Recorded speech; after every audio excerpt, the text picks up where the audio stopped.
एक लोमड़ी भूख से परेशान होकर जंगल में भटक रही थी। बहुत देर जंगल में भटकने के बाद लोमड़ी को एक खरगोश मिला।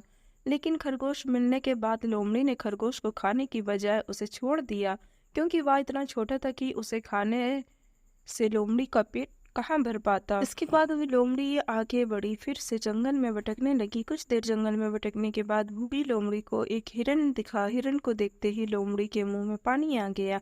लोमड़ी हिरन को पकड़ने के लिए उसके पीछे दौड़ने लगी। लोमड़ी ने अपनी पूरी ताकत से हिरन का पीछा किया, पर हिरन लोमड़ी की पकड़ में नहीं आया।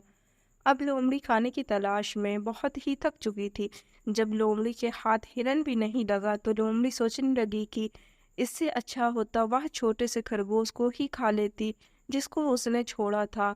कुछ देर आराम करने के बाद लोमड़ी खरगोश को ढूंढने के लिए फिर से जंगल में भटकने लगी। जंगल में खरगोश को ढूंढते हुए लोमड़ी वहां पहुंची जहां उसने खरगोश को देखा था, लेकिन लोमड़ी को वहां खरगोश नहीं मिला। थक हार कर लोमड़ी को अपनी गुफा में लौटना पड़ा, जिसके बाद कई दिनों तक भूखी लोमड़ी अपनी गुफा में भूखा रहना पड़ा। बहुत दिन बीत जाने के बाद लोमड़ी को खाना मिला। सीख: इस कहानी से हमें यह सीख मिलती है कि लालच बुरी बला है। यदि लालच किए बिना संतोषी जीवन जीते हैं तो आप सुखी रहते हैं।